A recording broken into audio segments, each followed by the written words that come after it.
Hi everyone, and welcome to Autism and Neurodiversity Coaching's Neurodiverse Universe podcast with myself, Ben Holmes. I have a guest with me today who's from Texas, Dallas, Texas, Chelsea Verrette, who is a neurodiverse coach.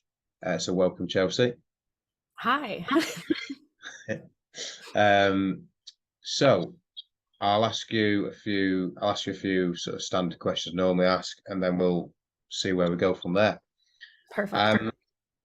So first question I normally ask is, when were you diagnosed, if you have been diagnosed with what you have? I mean, if you want to explain, start off with what conditions or whatever you call them that you do have, and then I can sort of go from there. Okay, so I'm a late diagnosed human. I got my ADHD diagnosis maybe 3 years ago. And then actually, I just received my quote unquote official autism diagnosis. I don't know, 2 weeks ago? Like it Oh has wow. not been long. Yeah. Okay, So so that's not. new. Yeah, no, that's good. So what did the diagnosis mean to you? I mean, the autism one, maybe you're still processing that, I don't know, but what did it mean to you?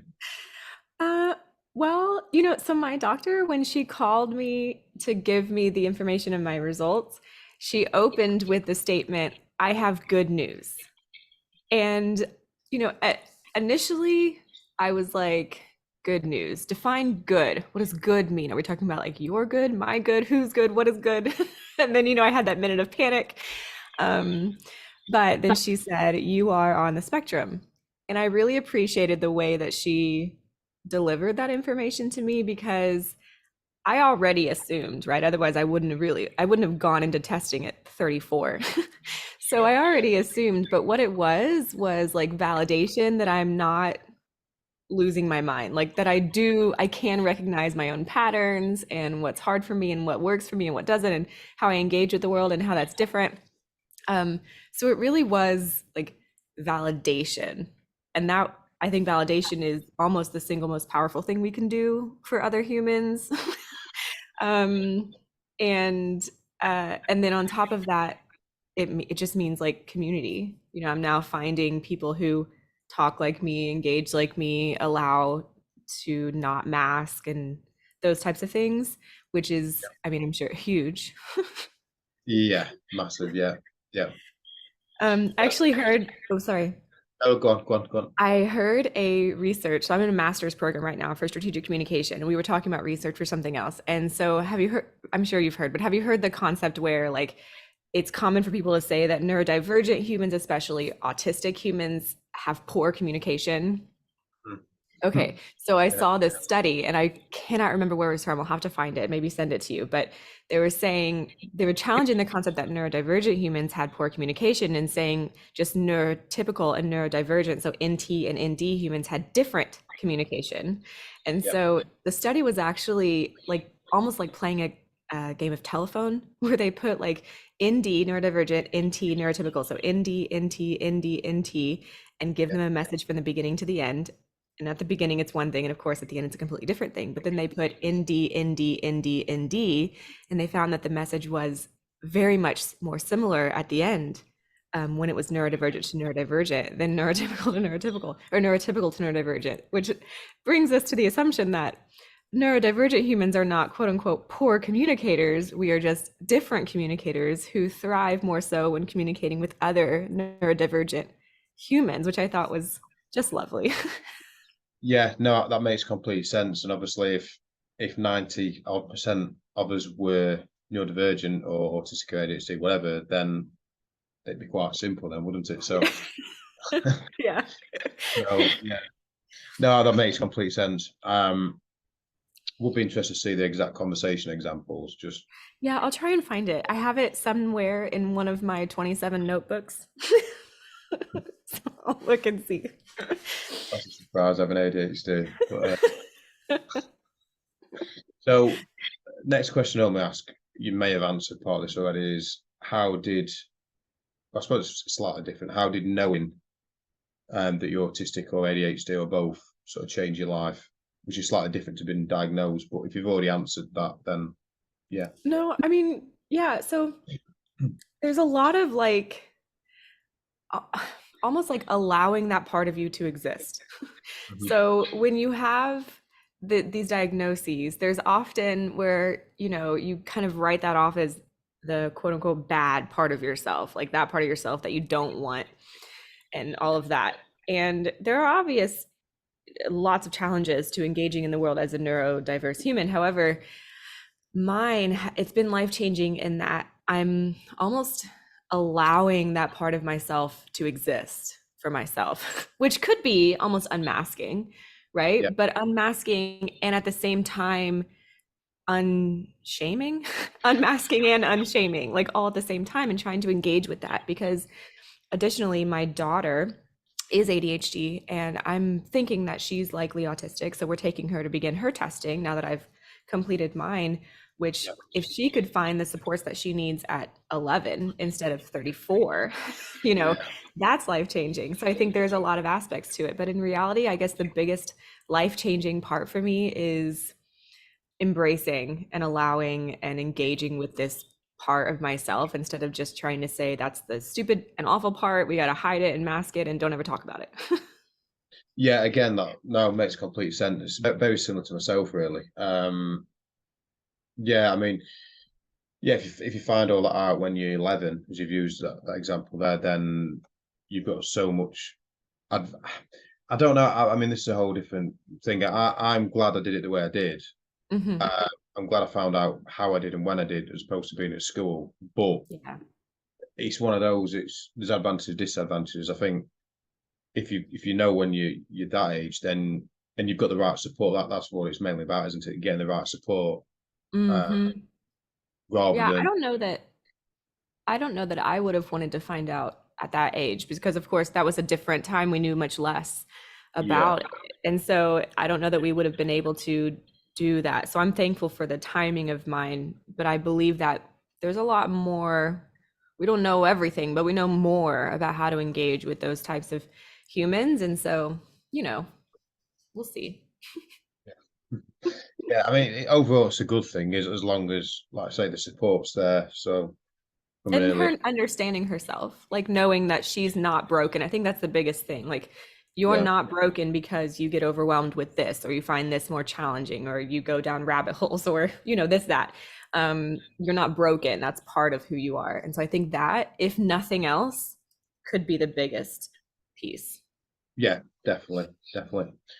So how did your sort of friends, family respond to either your diagnosis or you telling them that you are which Yeah, so this one was kind of interesting. I've So my partner, I told him, and we'd already really been talking about it and all of that. And he was like, okay, yeah, yeah, I see that. How do you feel about that? Right. It wasn't like a big deal. Um, my bonus mother, she has one of her grandsons is autistic amongst many other things. He's nonverbal and all of that, but he has pieces of autism. And when I told her, she goes, huh, yeah. Okay, so what are we doing for dinner? Like it was just like obviously, we are. And so for me, it wasn't saying it doesn't really matter. It was saying like it doesn't really matter, but in like a good way. Like you're the same human, let's just do it. And then one of my friends who I've been my longest standing friend since high school, I text her and was like, "Hey, turns out I'm on the spectrum." And she was like, "Yep." And I was like, what? Everybody just kind of was like, yeah, that makes sense. wow, that's So really good. Yeah, yeah. that's really good that everyone's been so supportive, and I totally get what you mean. Where they were sort of they moved on from it quickly, but that in a good way, not in a bad way, Mhm. because they already sort of knew or had linked into it. Yeah, and I posted on, so I have a really close group of humans on LinkedIn because I'm a nerd like that. And so I posted on LinkedIn and said like, this is what autism looks like and put a bunch of pictures of me and whatever and got a good engagement of like conversations with humans there too. But I don't know. I have not gotten any, that's my fear though. Like there are people that I have not told specifically for fear of being put into that stereotypical autistic box. And then where autism only means, you know, boys who love trains and can't engage in conversation, like, you know, put over there. So there is that fear. Yeah, yeah, I understand that. So have you had any support since your diagnosis? So in terms of, well, anyway, I mean, it can be family, but more so like from government or local authorities or anything like that. Uh, no, I mean, so when my doctor gave me my test results or whatever, I asked her, I was like, so what next? You just like throw me back into the wild or and she was like, well, I'll give you some recommendations, but I mean, yes. I was like, okay. So the reason that I ended up going for a formal diagnosis, because I'm of the belief that self-diagnosing in the autism community is legit. Like their access to diagnosis and then finding people who will diagnose, especially late, all of those things, right? Mhm. Is very challenging. I was lucky to be able to have the resources and the location and the doctors to be able to get that for me. However, that's not the case for everyone. So that's my little self-diagnosis is real rant.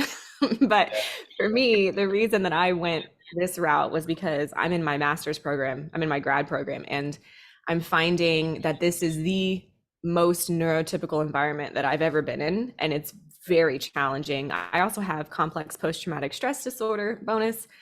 So there are other pieces that make it challenging to going into class on campus on a consistent basis, those types of things. So in order to have accommodations, I needed a DSM-5, which, you know, Y- only came through these things. So that was part of it. It's ended up being so much more, but that's kind of the formal accommodations route that I'll be using with this. Yeah, yeah, I understand that. And I think, yeah, the self-diagnosis, exactly share those same opinions. And but obviously when you do that, a lot of neurotypicals don't believe you. Uh, Hmm. I mean, I certainly had that. So then getting the diagnosis was more about proving what I already knew, really. Just Yeah. paying someone to tell me what I already knew. Yes, yes, and there's value in that validation. But yeah, but you know what? I'm on a autism and women thread on Reddit, and one lady asked yesterday, "Am I faking autism?" And you know, like she's manipulating herself into believing that she has autism, then manipulating the people around her. And people are like, some people are saying, "Well, that doesn't make any sense." And I'm sitting here going, "Oh my God." That's you're like in my brain. What if I manipulated the entire system and then manipulated myself and now I'm making all this up for attention? And like she's saying the same thing. So that was a really fascinating concept. Yeah, I can imagine. And just on the support side of it, yeah, it seems it's not everywhere in the world, but it seems to be a common thing where you get your diagnosis and then, like you say, thrown out into the wild, and that's it. Go and figure the rest out for yourself. So, Yeah.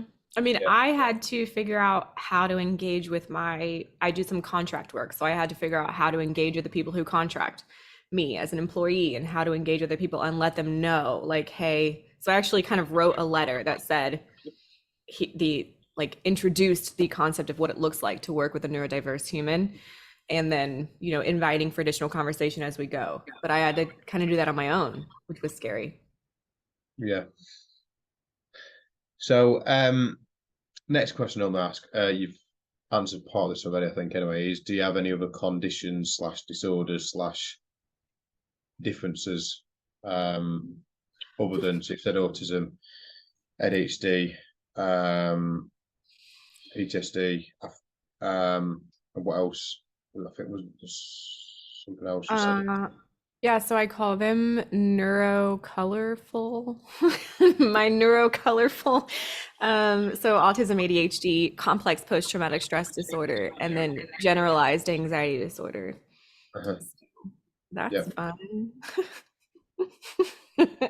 So, just in terms of autism and ADHD, unless you think differently to each one, do you see them as a disability?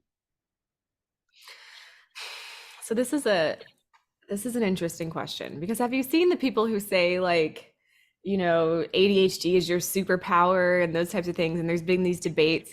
And Yeah. so there are times where, sure, hyperfocus can do you a lot of wonderful things, and an autistic brain can do a lot of wonderful things. But I find, okay, all right, here's my answer. If I lived in a neurodiverse, friendly world, then absolutely, these would be beautiful things that were my superpowers and all of that.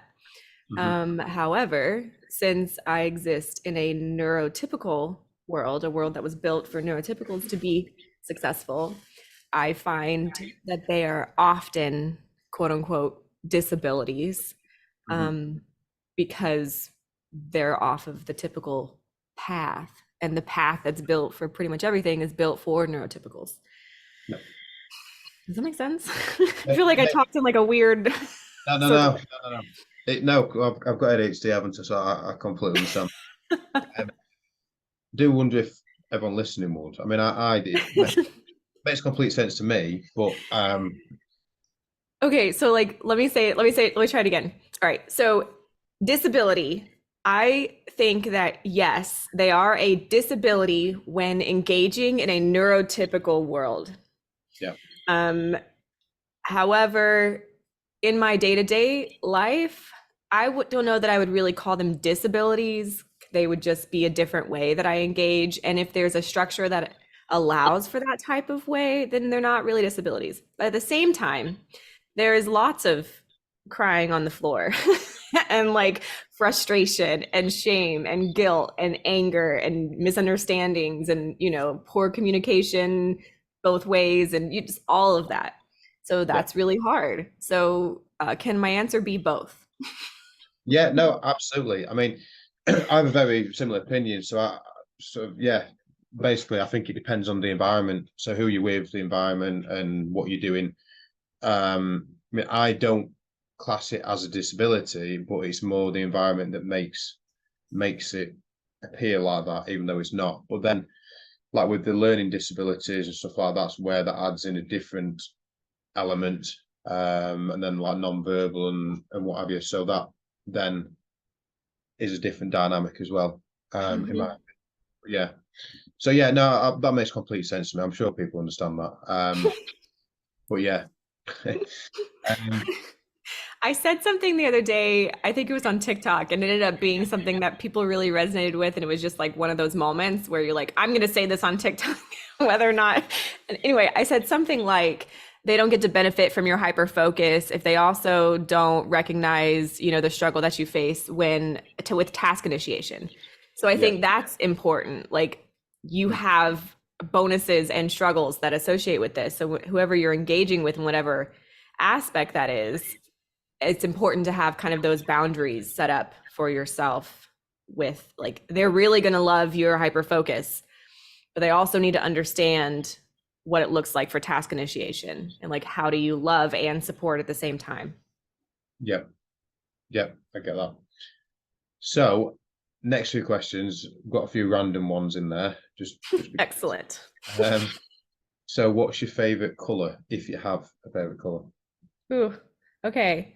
I'm going to say green because all of my plants are green. And I learned the other day that you can actually receive like a serotonin response or a dopamine response from just looking at a plant. So bam, I put them everywhere. But then my second answer is just rainbow. Yeah. Yeah, I get that. Yeah. Do you have any special interests? If so, what are some of them? Okay, I have several. My most recent, well, I guess it's not recent, but I guess my longest standing one is the concept of neuroplasticity. So like I actually just got a neuroplasticity tattoo, which is just normal. But just like the concept of you're not stuck in this one way of perceiving the world forever and ever. Like, beliefs are just something that you think over and over and over and then believe. So not really in the sense of neurodivergency. Like I don't think that autism or ADHD or something like that is something to be quote unquote healed. But neuroplasticity in the case of like I'm going to give a very specific example. I was raised in a high demand religion. And so in that religion, the belief that like LGBTQ plus people were bad or whatever, right? And so I was raised inside of that belief, but then I have the ability because of neuroplasticity to like reroute that neuropathway and change my perspective and my beliefs. I don't have to be stuck in that way. So that is definitely, I'm obsessed with that currently. I have brains everywhere. Yeah. Halloween happened and they had like all of these brain things that were supposed to be creepy. Anyway, I bought all of them. And my partner's like, are we putting that away? Is that a Halloween decoration? I was like, obviously not. It's obviously going to be here all the time. So, That's yeah. pretty cool. No, the answer. Yeah, no, what you're saying about I will just say that actually, just for the listeners, because most of the listeners might be in the UK. I think I only learned this a few months ago actually, but a lot of Americans you say routing, don't you? Whereas we say routing. Yeah. Which I only figured that out a while ago because someone kept saying it. Well, like, what does that mean? So just in case Yeah. Yeah. but yeah. So, sorry, I'll let you carry on. Was there any other interest you wanted to mention? Oh, I'm also currently pretty obsessed with, this is going to be weird, I guess, maybe not for you, but maybe for others, I don't really know. But I started reading this book about witches and like the concept of like our current perception of witches and how it was built over time, and like what the original witch, quote unquote, witch looked like, and then how we believe they wear this pointy hat and they have green skin and those types of things, and how that all came to be. I think it's called The Waking of the Witch. I can't really remember, but it's just about like, it's explaining the perception that was built for all of us around what a witch is and is not. And then people that were accused of being witches and like the Salem witch trials and all those types of things, and what they might have actually been. They might have just actually been a woman who didn't want to have a child, and those types of things. And so I find that really fascinating, that we've had this frame built for us on how we're supposed to perceive something, but they might not actually be what it originally was. And so kind of digging into that, which I guess relates back to neuroplasticity, and that you don't always have to believe that one thing is one thing. You can find out more information about it and then change your concept. Yeah, and obviously that can apply to many things, can't it? Just thinking about it. Yeah, definitely. Was there any others you wanted to mention? You don't have to. I feel like we could just be here all day. Okay, it's up to you. I mean, I can move on to or you can mention. It's entirely up to you. We'll just go with those. I feel like that's a lot to take in. That's fine. So last question I normally ask is, if you could meet any celebrity or famous person, past or present, who would that be and why? And you can pick a couple if it's hard. I have 3. Oh, go for it. Okay. First is Glennon Doyle. So are you familiar maybe with Glennon Doyle? Maybe the name, but go on. Okay, so she's an author. She's married to Abby Wambach, who is a professional soccer human. But she wrote a book called Untamed, and she kind of shares her story, how she went from being a Christian author and like a stay-at-home mom and a mother and those types of things, and then married to a man, obviously, and very much in that world, to being like who she is, which is a queer human and all these types of things. And she's now, I guess, more spiritual than religious, and I don't really know, but she wrote a book talking about like what it means to make that type of huge transition, and not really who she is, but how she's presenting herself to the world. Yeah. And what it looks like to kind of give up on, or like walk away from all of these identities that you held. And I very much resonated with that because, 2.5 years ago, I was a straight Christian, mom. I mean, still a mom, straight Christian wife who did these things. And now I'm a queer, religious, not wife. who does these things. But it was a big part of it was you have to like walk away from all of these identities that you held, and what does that look like? And it's really scary. And there's a lot of frustration and pain and struggle. And it's kind of like unmasking, really, like walking away from all of these things. Anyway, she wrote a book called Untamed. A friend of mine sent it to me.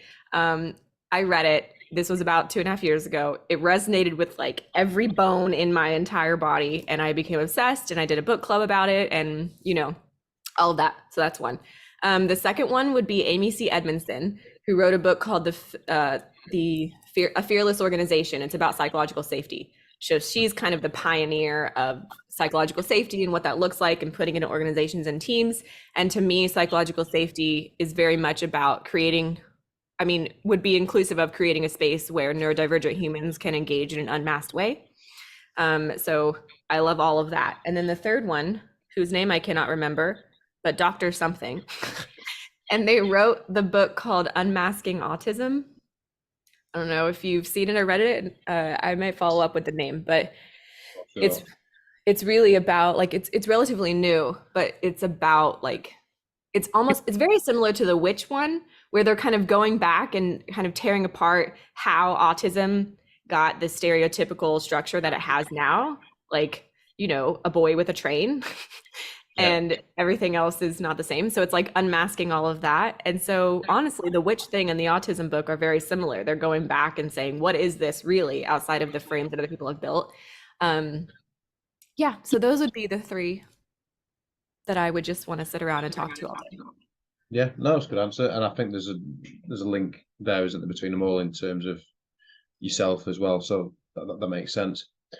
So just in terms of what you do sort of work-wise, do you want to just explain a bit more about what you do, you know, what projects you've got on maybe at the moment, what you're sort of up to? Yeah. Okay. So I have a very weird work life because, you know, I have a weird, in the best way of engaging with the world. So I do some contract work for like companies because I need that structure. You know, the difference, but the pull between like autism and ADHD is like you need the structure, but then you absolutely will die inside the structure. Yeah. So I find that a blend of like working for companies that contract me out is my structure. And then doing like my own business is my freedom. And so I can have my autism and my ADHD live as happily as possible between each other. Yeah. So I do that. But then what I do, so I have a company called the Pink Easel. And the reason that it got that, so I don't know what it's like in the UK, but in my previous life, I was an early education director for about 14 years. And in the classrooms, we had these like red plastic easels, and they would always fall over and they were awful, but we had them in all the classrooms. And the kids would create, you know, things on them. And I was drawing one day, and I drew the easel for whatever reason, and I painted it pink. And then I was thinking about like the stories and the things that we can project onto this whiteboard. So that's kind of how it started, about like, how can you create a place where people can write their own stories and engage in their own way, kind of going back to the unmasking thing. So the Pink Easel. And so what I do inside of that is several things. So like one, I train companies and businesses and individuals on how to create psychologically safe environments, which really just means a place where people don't feel scared to ask questions or engage in conversations. There's no fear of like rebuttal, or not rebuttal, but like being attacked for sharing those things anyway. So I teach about that.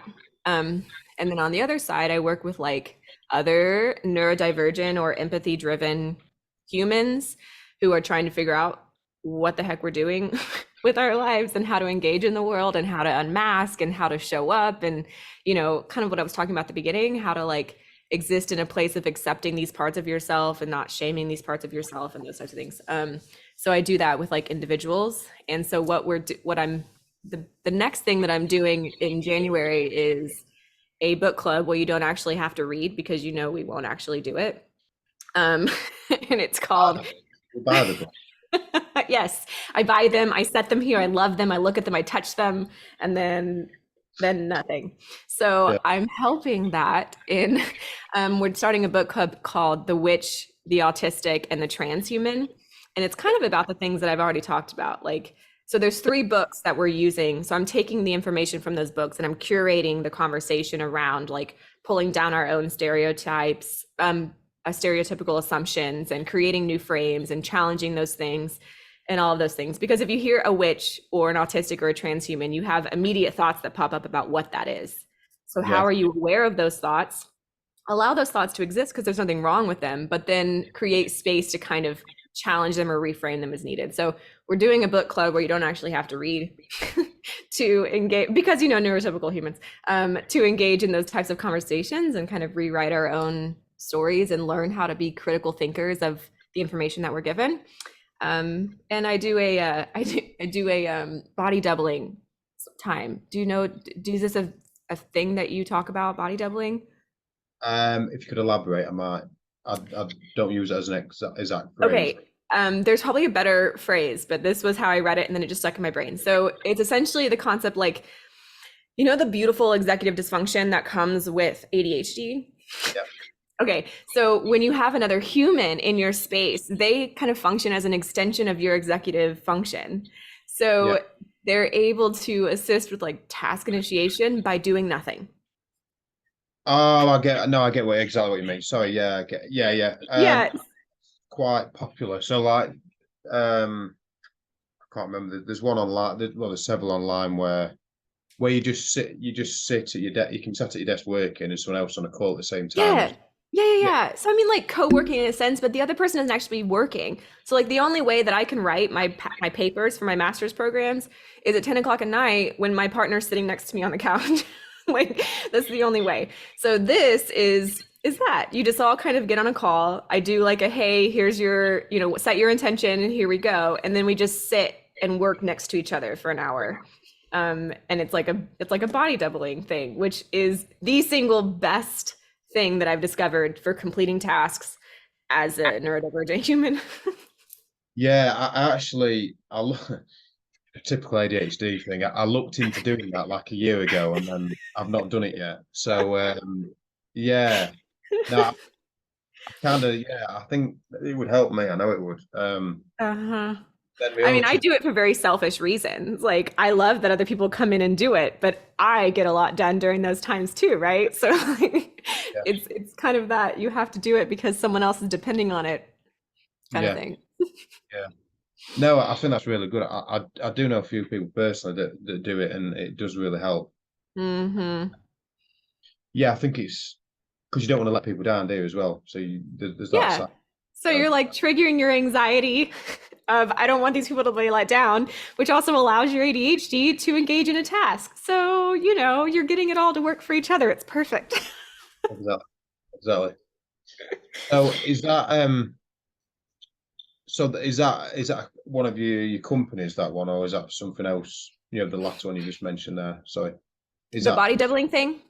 Yeah, it's just like a free thing that I do inside of the Pink Easel. Like it's a free thing. You sign up and you jump in a Zoom call and I set the intention and then we do some body doubling or whatever. So like the book club, the psychological safety training, the body doubling thing, all of that exists inside of the Pink Easel. Yeah. Okay.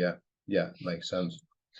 So a couple of questions I were going to ask you, if I remember them both. One is, have you got any other projects or things you're looking at doing? Anything you're looking at doing in the next year or so? Oh boy. I have 274 things that I would like to do in the next year or so, which is actually funny because I have a coach that I work with, right? Because I am a coach. But if I don't have someone that checks in on me like twice a week for 15 minutes and says, are you doing the thing? I end up in 20 different places, right? So when I started the Pink Easel, I've done several things up until now, right? And then I started the Pink Easel and he was like, do not leave this one. Keep it. This is a good one. Do not go on to the next shiny thing. Like, this is a good one. And I'm like, but there's so many things that are a good one. He's like, no, this one is good. So I need that human in my life because that's the human that I end up being for other people, but I also need that person to do mine. Yeah. So like I am obsessed with all things, obsessed in a wonderful way, not obsessed in like a bad way. I realize that when I'm using that word, that might be, anyway, okay. I am obsessed with like all things communication. That's how I ended up doing like a master's program in strategic communication, which was actually just a whim. One day I was sitting here and I thought, wouldn't it be cool to get my master's degree? And then I applied and I got accepted. And then they offered like a stipend and a full ride. And then the next week I was like, wait, am I now getting my master's degree? Thank you, ADHD, for that. But I am obsessed with all things communication. And I think that comes from a space of having to be really intentional with my communication as an autistic human, and having to ask a lot of clarifying questions of other people's communication as an autistic human.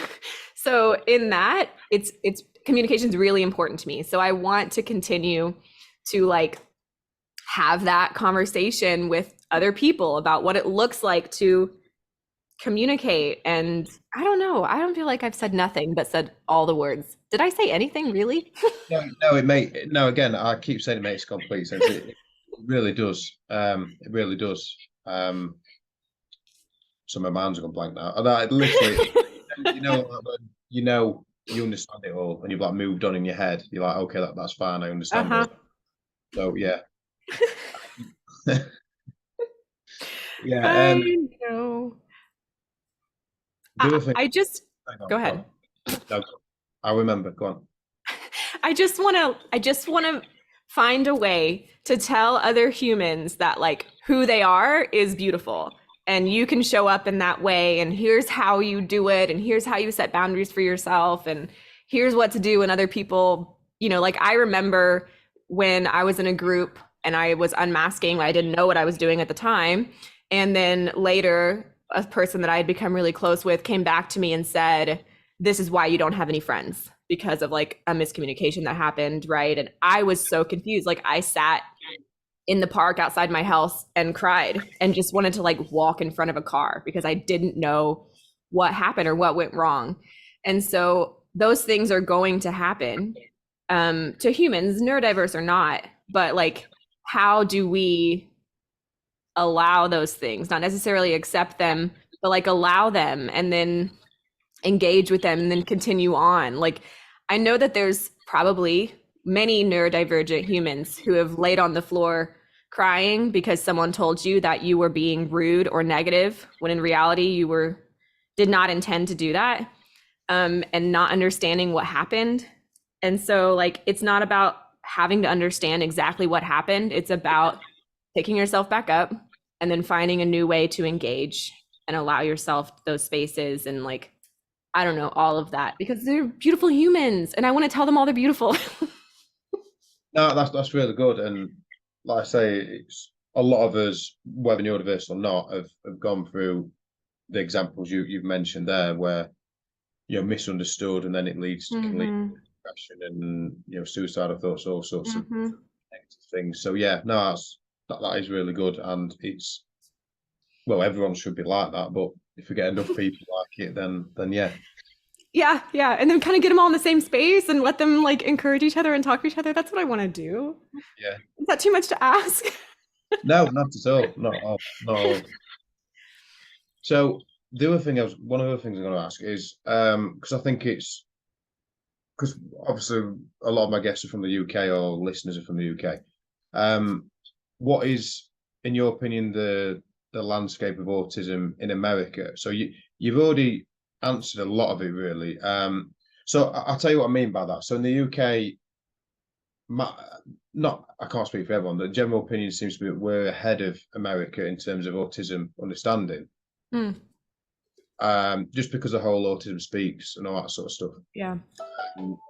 But you seem to have a really positive experience.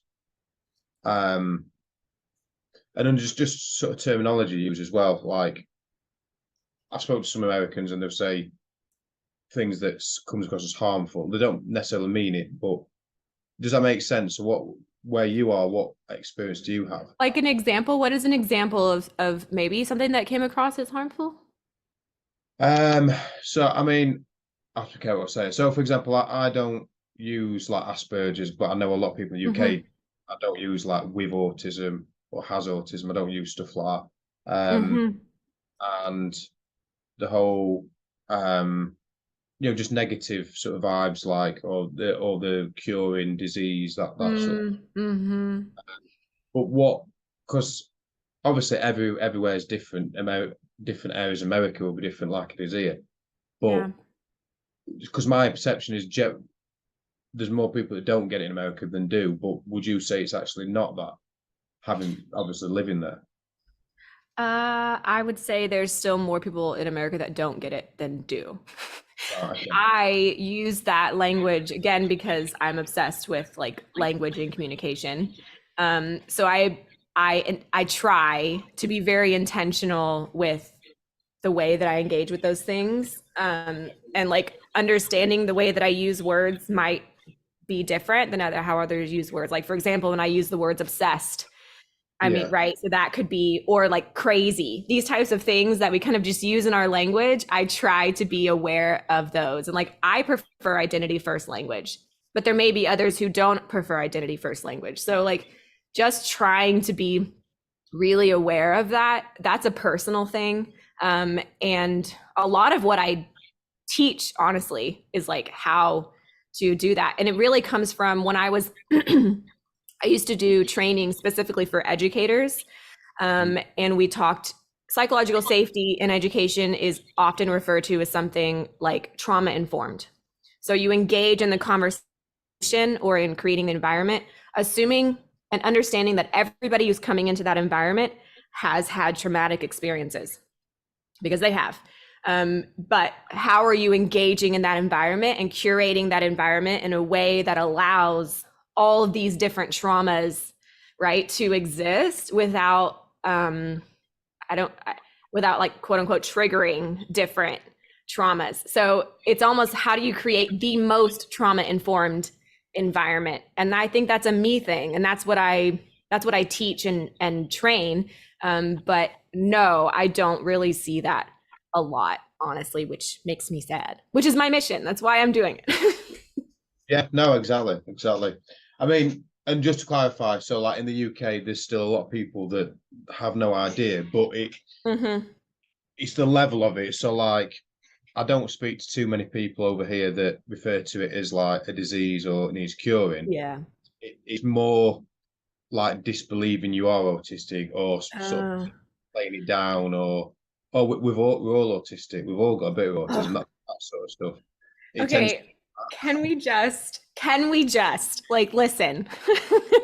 there is ADHD and autism is a literal difference in the brain. So can I rant for just like 20 seconds? sure. Okay, so neurotypicalness means that you does not mean that you are 100% of the time functioning in a completely neurotypical way. It means that you are more likely and more consistently engaging in a neurotypical path of behavior and understanding. However, you can have instances of like diverging from that neurotypical nature where you may have a response of overstimulation, understimulation, blah, blah, blah, those things that are related to neurodivergency. However, you go back to your neurotypical structure. So just because every once in a while you diverge and feel these things and engage with these things, you get to go back to this neurotypical structure. So neurodivergent humans spend much more time on the neurodivergent scope. And it maybe every once in a while kind of experience this neurotypical, like, oh, that seemed normal in that use of the word, right? Normal. And there is no normal. Anyway, so like the point is a neurotypical human does not have the physical differences inside of their brain, and they get to spend 90 whatever percent of their time in this neurotypical state, and then every once in a while diverge. So it's not the same. We all have similar tendencies. However, you are not neurodivergent, and not everybody is autistic, and I'm done. Yeah, no, that's fine. That's fine. Yeah, and that's exactly it. So, and that's just sort of more things I've experienced. Like I say, I'm not we need to sort of poison you or kill you or something or whatever. It's more the like what I've said there. We're all autistic or Mm-hmm. all that sort of stuff. So So yeah, so it's interesting because I've spoken to a few people in America about it, but not too many. So yeah, no, that's interesting. Like I said, I do feel like I don't think any country in the world is where it should be with autism in terms of knowledge, No. 100%. But I think the UK, I don't know, I mean, maybe I'm biased or I don't know, but I feel like we're more advanced than, I don't know, I don't know if there's any more countries that are more advanced. I think like New Zealand, is it I think New Zealand, Mm. Mm-hmm. that seems to be quite, Yeah, well, they're also really they have a really lovely education system and structure, which I would assume lends to be more inclusive and engaged with, people of different brain structures. mhm. Yeah, that makes sense. Oh, earlier you said learning disabilities, and here's my challenge for that. Okay. So my background is education. So I'm going to speak for the American education system. It is very much created to push out industrial workers. We have not seen a lot of change since the education system was created. So when we say learning disability, I think there's an addition to that. We have a disability to learn in the way in which it is being taught. Yeah. However, I mean, if this human, they may have a quote unquote disability in using numbers or writing or engaging in information. However, I don't think that that's a learning disability in totality. I think it's a learning disability as related to this specific education system or education structure. Because if you put them in, I don't know, say like if you put me in a classroom, I have a really hard time, just like a traditional classroom with a lecture based model. However, if you put me in a classroom that's full of like arts and crafts and like this and that, I am learning. But I'm making sense, I feel like. Completely. Yeah, no, completely. Yeah, I mean, obviously you've got like dyscalculia and dysgraphia as well. Mm-hmm. Fit in with some of that as well. But obviously a lot of ADHD people with ADHD I know struggle with numbers. Obviously, some excel Oh in it, yeah. a lot struggle. Whereas autism, stereotypes, the Yeah, yeah. science, that's obviously not always the case, as we know. So no, that makes a lot of sense. Yeah, definitely. Yeah. And obviously, like with ADHD, we sat down all day in a classroom. That's just, yeah, not conducive to results, is it really? Yeah. So that's I don't want people for themselves to walk around saying, I have a learning disability Mhm. without kind of that bigger frame, really just for themselves, of that you may have a learning disability in this environment, Yeah, but you're not incapable of learning. You're incapable of this form of education structure. And I just don't know. I think that's really valuable for humans to remember. yeah, no, definitely. That makes sense to me. I'm sure it does to everyone else. Um, so is there anything else you particularly want to talk about? I mean, there's a million things I could think. I mean, we could talk about autism and ADHD, but that could be like a whole separate thing, and just how they compete with each other, that sort of stuff. Because what you've described is when you mentioned it earlier, I don't know if it was before the podcast or during or both. I think probably both, like how they clash and stuff. So, yeah. Yeah. Um, but yeah, I mean, yeah. If it's anything else you particularly wanted to mention, sort of to cap it off. I mean, my my whole thing is just like neurodivergent or not, you are not broken and you can engage in life in a beautiful way and like combating your own shame and combating your own standings and like the stereotypes you place on yourself and the stereotypes you place on others. Like you don't have to be stuck in those things. Um, and I'm just gonna yell that until someone gives me a mountaintop to yell it off of. No, that's good, and I'm sure. Well, I'm not sure. I know there's a lot of people who have the same values, opinions, and want to do the same. So which is one of the reasons I did this podcast because I don't just pick anyone to come on it. I do a bit of research. beforehand, I think, well, they might be a good guest or whatever. So, and not just a good guest, but has the same sort of values, because that's really important as well. So yeah, but yeah, I'll have a chat with you in a minute, actually, when we're on this. But but yeah, so that's coming towards the end. So yeah, thanks for being on the podcast. Really appreciate it. Yeah.